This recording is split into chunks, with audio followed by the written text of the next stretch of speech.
in this, everything will be organized in a proper planned manner. When we talk about unorganized, everything is in an unplanned manner. So what is this? Now when I talk about organized, it means any institution. It can be anything. It can be a company, it can be a factory, it can be a school, it can be a government office, any place of work where all the rules and regulations are followed, where all the rules and regulations are followed. That is your organized sector. We'll do the examples and small stories also over here. Unorganized, again, it can be any organization, any office, it can be any institute, it can be any factory, anything. But their proper rules are not followed. Now, when I talk about proper rules means proper working rules I am talking about. They are not followed in unorganized sector. So let's do these two stories over here. One is Kanta and one is Kamal's story. Now I don't want to read. I want somebody else who can see this and can read here. Anybody voluntarily can read. Story of Kanta. Okay, Aryan Diwan, you can read. Okay, ma'am. Hmm. Kanta works in an office. She attends her office from 9:30 a.m. to 5:30 p.m. She gets her salary regularly at the end of every month. In addition to the salary, she also gets provident fund as per the rules laid down by the government. She also gets medical and other allowances. Kanta doesn't go to office on Sundays. This is a paid holiday. When she joined work, she was given an appointment letter stating all the terms and conditions of work. Yes, it is Provident Fund. Okay, now what is the Kanta is working in which kind of sector? Ma'am, organized sector. Organized sector. Now, first of all, organized and unorganized are based on conditions of work. What conditions of work they are being provided. That tells whether they are working in an organized or unorganized sector. So, Kanta is organized sector because her timings are fixed. So, from 9:30 to 5:30, her timings are fixed. Next, her salary is also fixed and it comes regularly at the end of the every month. Not only that, in addition to her salary, she gets some more provisions, some more benefits. For example, Provident Fund, which is in a short form is also called as PF. Other than that, she also gets some other benefits like medical and other allowances. Other allowances like, for example, we talk about transport allowances. If a person is going from home to the office, there is a TA which is called as transport allowance. So such kind of allowances also she gets. And if it is a Saturday and a Sunday, which is a holiday for her, it is a paid holiday. Paid holiday means on those days also, for those days also, which is a holiday, that holidays also she will get the pay. It's not that the pay will be cut for her. And when she has joined that, if you are joining any organization which is organized sector, you will get an appointment letter in which all the provisions are written, like how much salary you're going to get, what is your post, etc., etc. So that is a letter which tells all the terms and conditions of the work. So we conclude here that Kanta is working in organized sector where all the conditions of work are followed by the organizers. Now second story, Kamal. Who will read? Somebody else? Why only Aryan is volunteering? Why not others? Yes, Samiksha, read.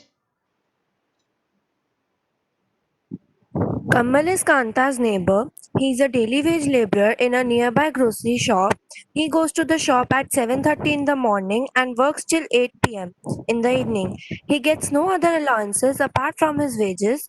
He is not paid for the days he does not work. He has therefore no leave or paid holidays. Nor was he given any formal letter saying that he has been employed in the shop. He can be asked to leave any time by his employer. Yes. Can you see the Kamal? He is just a daily wage laborer in a shop. And his timings you can see 7:30 a.m. in the morning to the till 8 p.m. in the evening. And other than his wages, wages are per day.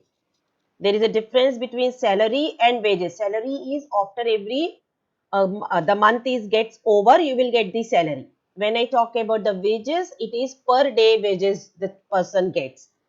And this person, he is not getting any other allowances other than wages.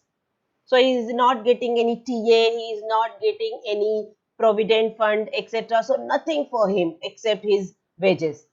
And the day he is not in the shop, that means if he takes a leave, then his salary will be deducted. He will not be paid for that day. He has therefore no leave or paid holidays. So he doesn't have any leave as such.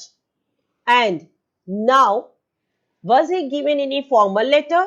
Is he given any formal letter when he joining in his shop? No. He will not get any letter or any appointment letter, any work conditions, etc. He will not get anything. And not only that, if the owner is not satisfied, he can be asked to leave anytime by his employer. For example, if he falls sick, maybe for 1 or 2 days, employer can ask him to leave the job. So that is how the conditions are there in unorganized sector, and that means in unorganized sector the organizers or the owners, they do not follow any rules or conditions of the work. So that's how it is done. And just below the pictures you can see it is explained also. I'll just read it out so that both the things are clear, and then we'll just differentiate between them, organized and unorganized. Okay. So organized sector, Kanta works in organized sector. Organized sector covers those enterprises or places of work where the terms of employment are regular and therefore people have assured work. They are registered by the government and have to follow its rules and regulations, which are given in the various laws such as the Factories Act, Minimum Wages Act, Payment of Gratuity Act, Shops and Establishment Act. The government has passed certain acts, and all the organizations, all the enterprises, they have to follow them. But there are many who do not follow them. For example, in ninth also we studied, there was an act called as Minimum Wages Act, that this much minimum wages every person should get in our country. But there are many organizations who do not follow this act. So in the same way, we have so many other acts also, Factory Act, etc., etc., which are not followed in our country. But if they are followed, it is called as organized because it has some formal processes and procedures. Some of these people may not be employed by anyone, but may work on their own, but they too have to register themselves with the government and follow the rules and regulations. Workers in the organized sector enjoy security of employment. Like we have seen the case of Kanta. Even if she takes leave, if she is not well, she cannot be removed from the job because her job is a secure job. Once when we talk about a secure job, that means you cannot be removed by the owner. Like today, if you are on a leave because you are not well, the owner cannot remove you. There is a removal process is there. If anybody has to be removed who is permanent in the job, there is a procedure for that, which takes near about 3 months to be removed at least. Once the person is proved guilty, only they can be removed. So they are expected to work only a fixed number of hours. If they work more, and there is one more thing, in such organized sectors, if a person works more, say 2-3 hours more the person has to work, or maybe the person is called on a holiday to work, in that case that person is paid overtime.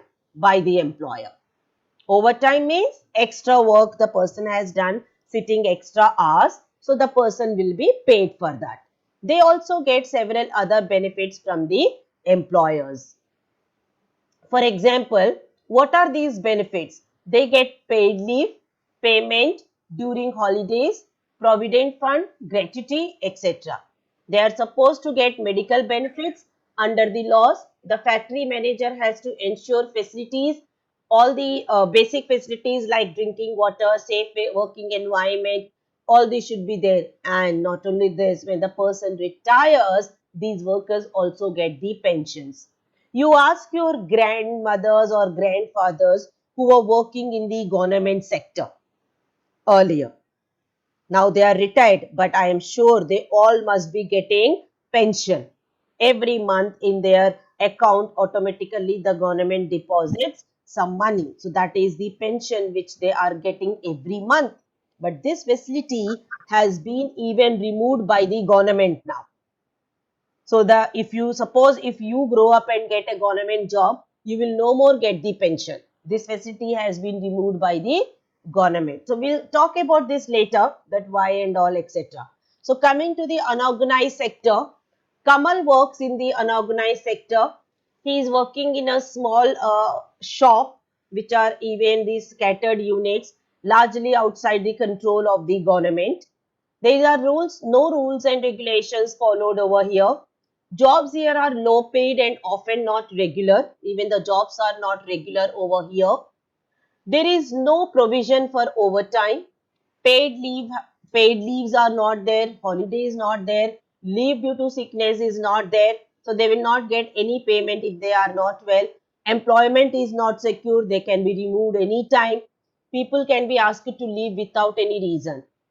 So when there is less work, such as during some season, some people may be asked to leave. A lot also depends on the whims of the employer, that is on the wishes of the employer. This sector includes a large number of people who are employed on their own doing small jobs such as selling on the street, doing repair work, etc. Similarly, even the workers work on their own and hire laborers as and when they require. So this even the agriculture sector comes under the unorganized sector. So now let's sum up once we have done both the stories that what how will you differentiate between these two, organized and unorganized sector? How will you differentiate them? Organized sector, when I talk about organized sector, I say that organized sector there are fixed timings of work. Unorganized sector, there are no fixed timings of work. Organized sector, there is security of job. Unorganized sector, there is no security of job. A person can be asked to be move out anytime. Organized sector, the salaries are fixed and they get the salaries at the end of the month. Unorganized sector, wages are not fixed. Then organized sector, they get lot of other benefits. For example, they get transport allowance, they get provident fund, they get medical allowances, etc. Unorganized sector, they do not get any such kind of benefits. Organized sector, they get paid leaves.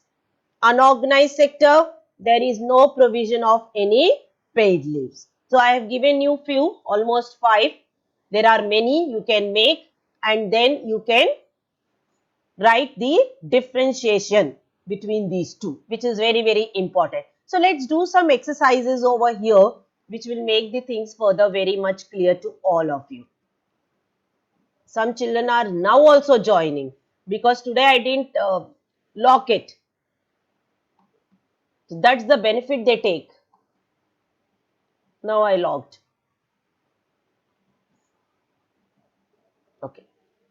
Now we have exercise. So you can just tell me about this, whether they come under organized or unorganized sector quickly. A teacher taking classes in a school. Ma'am, organized. Organized. Yes. A headload worker carrying a bag of cement on his back In a market. Unorganized sector. Unorganized sector. Unorganized. Yes, correct. It is. Third, a farmer irrigating her field. Ma'am, Unorganized. Unorganized sector. A doctor in a hospital treating a patient. Organized. sector. Organized. A daily wage laborer working under a contractor. Unorganized. Unorganized. Factory worker going to work in a big factory. Organized. Organized. Handloom weaver working in our house. Unorganized. Unorganized sector. Yes. So that's how you can easily make the differences. Then we have question number 2, which we have already done, which you have to do. Compare and contrast their working conditions. Okay, so you can differentiate between organized and unorganized sector. Give minimum 5 differences. Third question is also same, so just skip it off. Let us do fourth one, table. Fourth question, here is a table for you and you need to fill this table.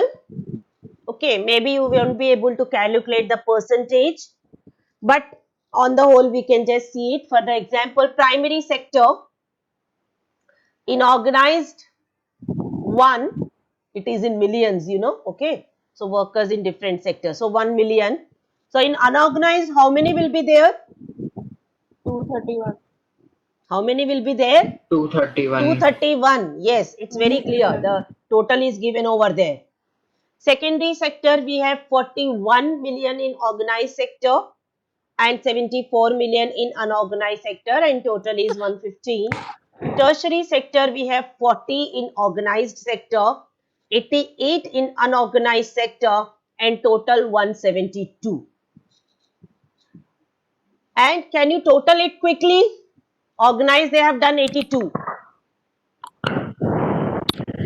393. Unorganized, how much it is? 393. 393. Total? 393 plus 82. Yes? 519. 519. Okay. 519. Okay. Percentage you calculate later. So I am going to discuss that with the total figures. Okay. 82, 390. How much it is? 393. 393. Okay. Which sector more number of people are employed? In which sector more number of people are employed? Unorganized. Unorganized. Unorganized sector. And children, if you are thinking that table hai aayega nahi, no. Nowadays they are giving more of these kind of tables and the questions. This year so many questions were there on Why such are kind more of people tables, and employed that's in why I'm unorganized sector? discussing. Yes. So in unorganized sector, more number of people are employed than organized sector. Okay, we'll come to this also, why also. What is the percentage of people in the unorganized sector? You calculate this later, so that I'm leaving. So do you agree that agriculture is an unorganized sector? Do you agree? Agriculture is an unorganized sector? Yes, ma'am. Yes. Why? This is Ma'am, again very important question. Why? Ma'am, because no fixed salary is paid to the people working in agriculture. Okay. Ma'am, they are not provided with any of the pensions. Ma'am, they are not, ma'am, bounded by any rules and regulations. Yes. It is, yes, And correct. ma'am, Correct. ma'am, there is no Agriculture job sector. security, ma'am. Yes, they do not have job security. There is no fixed hours of work. There is no fixed wages also there. Anytime they can be removed from the job. We know that in agriculture, when there is a peak season, harvesting season, sowing season, at that time more labor is employed. When that season is over, they are removed. So that is how agriculture sector comes under the unorganized sector also. Okay, third question, it is again percentage which you can fill. I'll just read it out. If you look at the country as a whole, we find that blank of the workers in India are in the unorganized sector. Organized sector employment is available only to about dash percentage of the workers in India. So even if you calculate percentage, we say that very less people are employed in the organized sector and a large number of people are employed in the unorganized sector. Now, can anybody tell that why today large number of enterprises are in unorganized sector? What is the benefit? Why they are working in unorganized sector? I'm not asking about labor. I'm asking enterprises. Why owners are making their own enterprises as unorganized sectors? Anyone? Ma'am, because they do not Loud, want loud. to give their ma'am, because they do not want to give their workers a proper provision. And ma'am, in the future, if their enterprise is not working well and they are incurring a net loss, then already they must have signed a contract from the workers that it is an organized sector. So Hmm. there is no security of the employment, and Hmm. they can make the employers move out of their enterprise anytime they want. So at their point, they are safe. Yes, she is very correct. You know, right now we are facing, all of us know the COVID, and everybody knows during this time there are many losses even to many industries, many factories, many enterprises, many institutions are going in a loss. So, if a person is employed on a permanent basis, then you cannot remove. Not only that, you cannot remove, you have to pay full salary also for that person. But if it is unorganized sector, then in such kind of crisis, anybody can be removed. Okay, somebody already calculated percentage. It's good. Who is that? Can you tell? Yes. Ma'am, should I tell the percentage?